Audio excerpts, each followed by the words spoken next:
So the first major influence of the Mexicano muralist movement here in the United States actually starts in the Southwest, territory that historically had belonged to Mexico until the Treaty of Guadalupe Hidalgo was signed in 1848 after the US-Mexican War. In the 1960s, you start to see a rise of Chicanos in the Southwest, people that were typically of Mexican descent, who were identified as Mexican-American, felt that they carried these dual identities. The term Chicano became part of the Chicano movement. It becomes political, and part of the Chicano movement was using artwork to help establish the identity, right? And this was a technique that Mexico had just done less than 30 years before that during the muralist movement. And so in the Southwest is really where you start to see the introduction of Mexican muralism to the United States, especially with icons like Emiliano Zapata, Pancho Villa, El Padre Miguel Hidalgo, important icons who were part of important historical events in Mexico. But also it became a way to celebrate the people doing the work at that time, right? The Chicanos, the Mexican Americans who were organizing, people like Cesar Chavez, people who really now were at the forefront of the movement that started there and eventually would move throughout the country. A large influx of Mexicanos for the first time during the revolution, as a matter of fact. There would be no comparison in numbers to the number of Mexicans near the border. Chicago worked its way up a little bit slower when it came to the Mexican population. Beginning in the late 1960s all the way through the year 2000 or so, a large influx of Mexicano immigrants came in, and many of them were looking for work like everyone else, right? And so here Chicago had a couple of industries to offer, whether it was in the railroads or the meatpacking industry. Chicago, eventually the population of Mexicans grew and grew here. By the late 1960s, when that first mural was being done, that population had hit a new height, and neighborhoods started forming that really carried that Mexican identity. Pilsen was one of those that came in the 60s. Today, fast forward to 2024, in 2024, about 20% of the population in the city identifies of Mexican descent. My name is Mario Hernandez. I'm the Gallery Education Coordinator at the National Museum of Mexican Art. I've been working here for 18 years, mostly in the education department. The museum opened its doors in 1987 as the Mexican Fine Arts Center Museum, a museum that was open in a predominantly Mexican working class neighborhood when we opened our doors. The museum has grown a collection of over 10,000 objects in the last 37 years. And in 2006, the museum became the National Museum of Mexican Art after being the Mexican Fine Arts Center Museum for about 20 years or so. The Mexican muralist movement would kick off in post-Mexican Revolution in the early 1920s. The muralist movement was mostly funded by the new established Education Department of Mexico, which was established after the revolution officially ends its military term in 1920.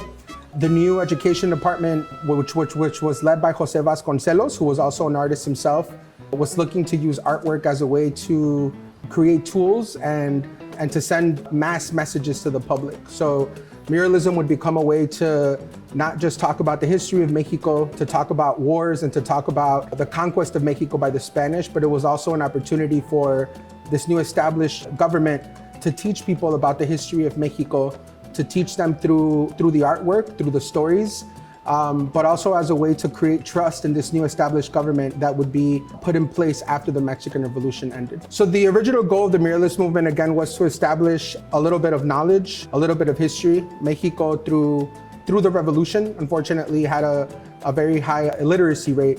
The literacy rate in Mexico right before the Mexican Revolution starts was at about 15%.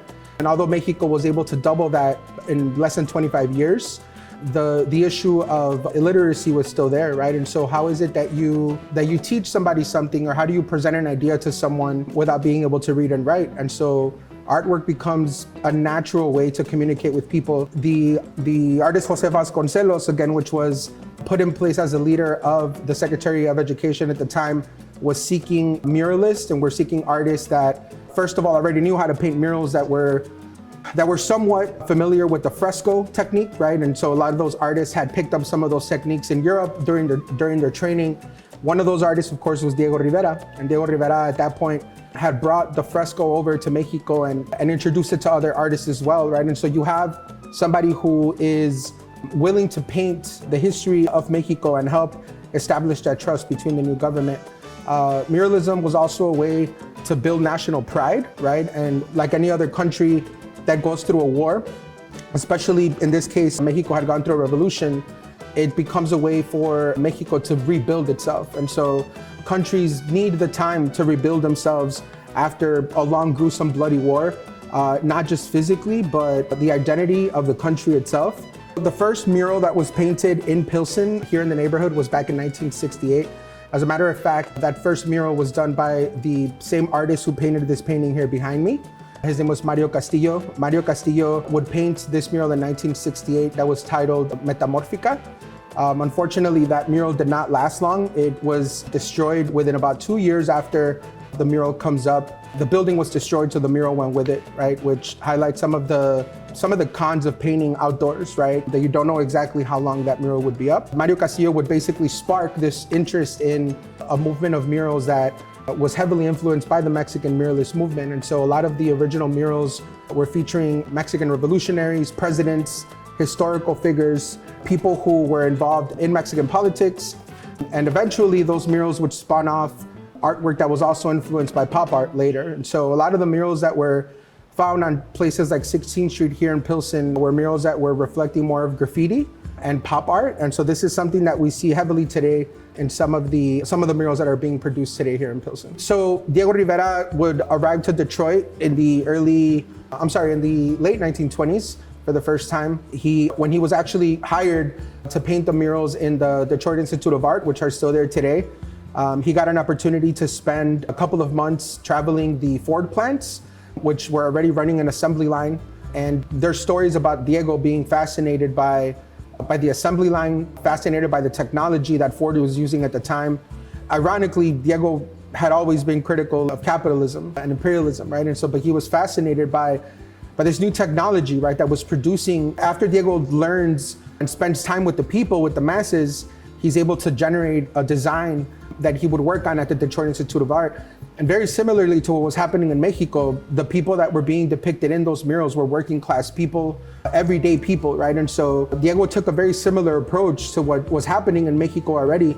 And a part of that was putting the working class person in the forefront of the artwork, putting them at the forefront of the story, and in a way painting them as the heroes of the future, the heroes that would move the country forward. He was called to Detroit, and that's the reason why people in Detroit had looked at to what Jose Orozco had done in California at Sonoma College there for years beforehand, and saw muralism as a way to preserve the history and as a way to give hope for the future. And this was extra important, keeping in mind that this was in the 1930s. It was right as the Great Depression was about to come on board. It was really important for people to be able to see themselves in something historical and monumental like a mural. Murals in Pilsen, since they've been done in the 1960s, they've been done on surfaces that sometimes are made of concrete, sometimes are made of drywall, sometimes are made of brick. There's no consistency when it comes to the materials that you're working with. In a mural outdoors in Chicago, where the weather rains, the weather snows, it's hot, it's humid. And so because of the change in weathers, so one other big difference between the murals being painted during the Mexican muralist movement and the newer, more recent public arts done here in Pilsen is content, right? I talked a little bit about how the Mexican muralist movement was really looking at history, was looking at society, was looking at people, and they were creating artwork as a reaction to what was happening. A lot of the public art pieces in Pilsen that we're seeing today are works that are based more in elements of art like graffiti, elements like pop art. And although you can still find historical context and you can still find social messages and social context in them, it's not as much on the surface. So they're a little bit less political, and it's not to say for all of them, right? But a lot of the pieces that have been done really kind of focus more on the character development of some of the artists in the neighborhood, and focus a little bit more on the style and on the content of that personal individual artist, as opposed to connecting it to the viewer or the masses. What inspires me about Mexican muralism the most would have to be its accessibility, right? I think that you don't necessarily have to be Mexican to appreciate muralism or to appreciate Mexican muralism, right? I like to believe, that Mexico put muralism on the map as a whole, right? Especially here in the US because of programs like the Worst Program Administration that also allowed Mexican muralists to come here to the US and work. But I think muralism lends itself to everyone. I think that regardless of education level, regardless of walk of life, regardless of class. I think that muralism is something that everybody can appreciate because of its grandness, right? The size of them and the dedication to the work and the meaning of it. And so that's one of the things that inspires me the most, the fact that I can take someone on a walk and show them 8-9 murals outside and everyone would enjoy it and everyone can learn from it and find inspiration in the artwork. The museum takes a lot of pride in showcasing Mexican culture, not just through exhibitions. The museum, we've been here for 37 years now, and we have had an annual exhibition every single year since we opened our doors, which is the Day of the Dead exhibition. The Dia de los Muertos exhibit is an exhibition that talks about one of Mexico's most celebrated traditions, the Day of the Dead, where we honor people that have passed away. And we really make a whole season out of it here at the museum, where we host an exhibition that includes artwork from both sides of the border. So we invite artists and individuals to come from Mexico to come create altares or ofrendas or offerings for people that have passed away. But we also highlight local artists and Chicago-based artists. The exhibition opens every year, and then we have events throughout the season, including our Day of the Dead Chicago, which is a huge outdoor event that takes place here at the museum at the end of October. And it's a time of the year where we invite families to come out and create ofrendas or altars for their loved ones. And so what we try to do here in partnership with the park, which is right behind the museum, is kind of recreate the cementerio or the cemetery, which is where the celebrations will take place in some parts of Mexico. And so by creating this space where people can come and honor their loved ones, we provide an opportunity for our visitors to come and talk to those families. And it really creates a big communal celebration where people can talk about their loved ones, some of the important things they did, the way that we remember them, and it really creates community. And I think that event is also a great opportunity for people to learn about where the Day of the Dead comes from, particularly because as the Day of the Dead becomes more and more popular, it also becomes more commercialized. And this is something we've been keeping a close eye on.